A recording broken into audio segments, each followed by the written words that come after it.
मौजे माचनूर येथे साहित्यरत्न अण्णाभाऊ साठे जयंती उत्साहात साजरी.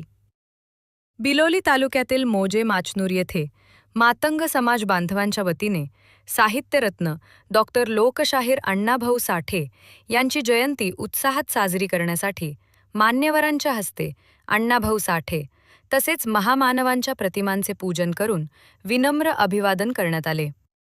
जयंती मंडळाच्या वतीने पदाधिकाऱ्यांनी उपस्थित मान्यवरांचे स्वागत सत्कार केला.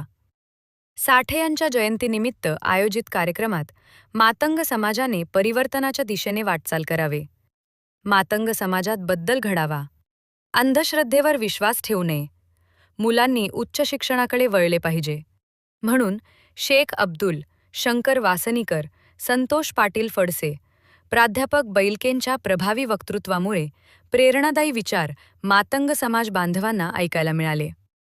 प्रमुख वक्ते प्राध्यापक गोविंदराव दरेगावकर बैलके यांनी अण्णाभाऊ साठे यांच्या साहित्यिक व सामाजिक कार्यावर तसेच त्यांच्या विचारांचा वारसा पुढे नेण्याबाबत अनेक विषयांवर मार्गदर्शन केला. यावेळी प्रमुख पाहुणे म्हणून हाणमंत पाटील मुंडकर, संतोष पाटील फडसे, जगदीश फडसे, शेख अब्दुल शिरगिरे, डॉक्टर श्रीनिवास अकुलवार, शिवराज भायणोरे यांच्यासह जयंती मंडळाचे अध्यक्ष रोहित मधुकर बोर्डे, उपाध्यक्ष रोशन चरके, सचिव डोंगरे, राजेश तेजेराव मनुरे, अविनाश चरके, साईनाथ लडेर व अधिक ग्रामस्थ नागरिक मोठ्या संख्येने उपस्थित होते. सूत्रसंचालन कोटग्याळचे पोलीस पाटील साहेबराव डोंगरे यांनी केले, तर उपस्थितांचे आभार उपसरपंच राजेश नुरे यांनी मानला होता. या सरांनी पहा, आपल्याला आईवडिलांची काळजी घेणं, आईवडिलांना समजून घेणं आजकालची गरज आहे. 1.5 दिवसात त्यांनी अण्णाभाऊ साठे शिकवलं. आपल्याला काय शिकलं? संस्कार शिकवले. त्यांनी संस्कार शिकून गेले. लोकांना शिक्षण सांगितलं की आज संघर्ष, आपल्याला एक संघर्ष करायचा आहे की आपल्या गावातला एकही मुलगा कोणी शिक्षणापासून वंचित राहणार नाही.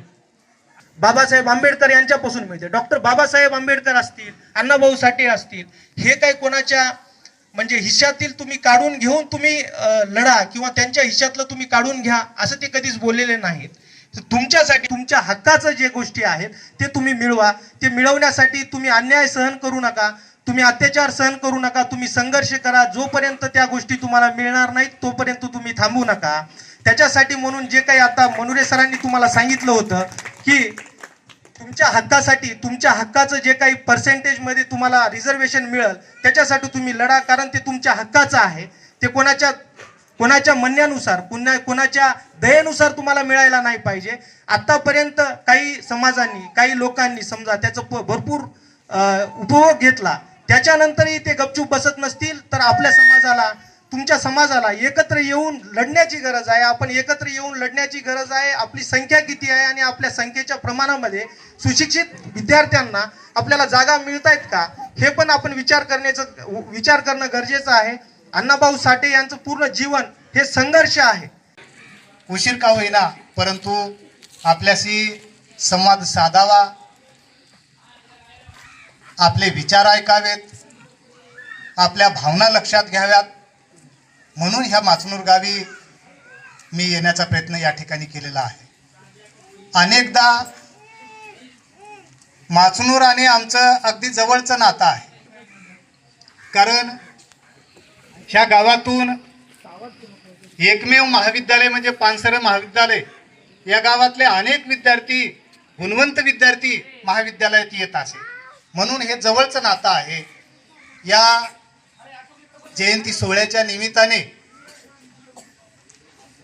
ज्या महापुरुषांची, ज्या समाजसुधारकांची आपल्या माचनूर नगरीमध्ये मोठ्या उत्साहाने जयंती सोहळा आयोजित केलेला आहे. समाजसुधारक एवढं लोकप्रिय झालेलं आहे की आमच्यासारखे अनेक अभ्यासू त्यांच्या साहित्यावर संशोधन करतात, PhD करतात.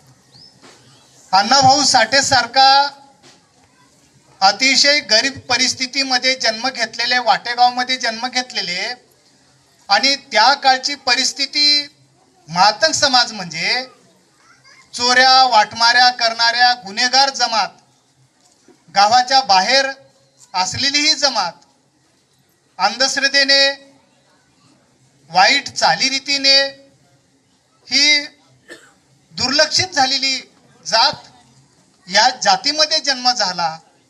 शाळेमध्ये शिकता आलं नाही, वडिलांनी उशिरा शाळेमध्ये टाकलं पण शिक्षण घेता आलं नाही, कारण पोटाची अन्नाची आग त्यांना स्वस्थ बसू देत नव्हती.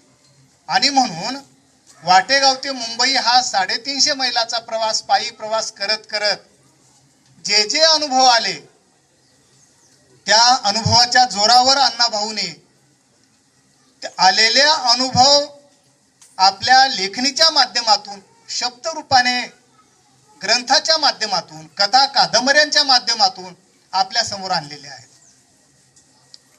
अण्णाभाऊ साठे अशी एक टीका पूर्वीपासून केलेली आहे, आजही केली जाते. अण्णाभाऊ साठे हे कम्युनिस्ट विचाराचे, मार्क्सवादी विचाराचे होते, मान्य आहे. त्या विचाराकडे अण्णाभाऊ साठे का वळले याचंही चिंतन होणे आवश्यक आहे.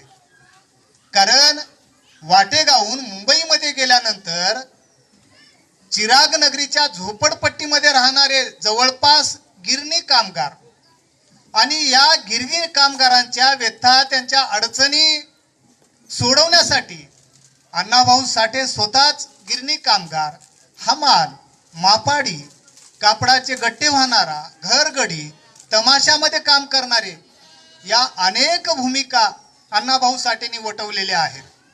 हे वेगवेगळे अनुभव, चांगले वाईट अनुभव अण्णाभाऊ साठे यांच्या वाट्याला आलेले आहेत आणि म्हणून यामधून त्यांचं साहित्य रूपास आलेलं आहे. मग गिरणी कामगारांच्या व्यथा, त्यांच्या समस्या मांडण्यासाठी अण्णाभाऊ साठे कम्युनिस्ट विचाराकडे, कारण हा वर्गसंघर्ष काय आहे?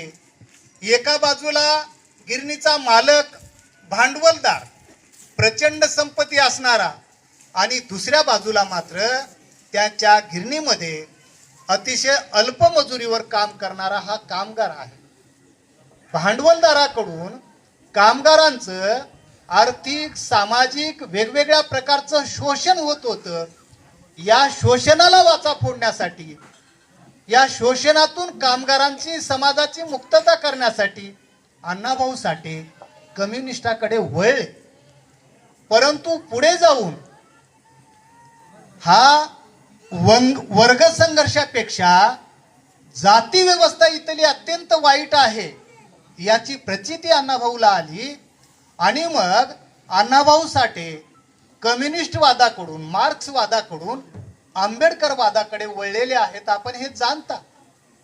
आंबेडकरवादाकडे का वळलेले आहेत? कारण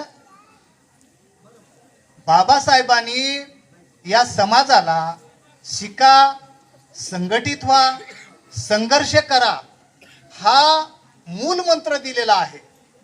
आणि म्हणून अण्णाभाऊंनी आपली जगप्रसिद्ध महाराष्ट्र शासनाचा ज्याला पुरस्कार मिळाला उत्कृष्ट साहित्याचा, 1959 मध्ये फकीरा कादंबरीची निर्मिती झाली आणि 1960 मध्ये त्या कादंबरीला महाराष्ट्र शासनाचा पुरस्कार मिळाला.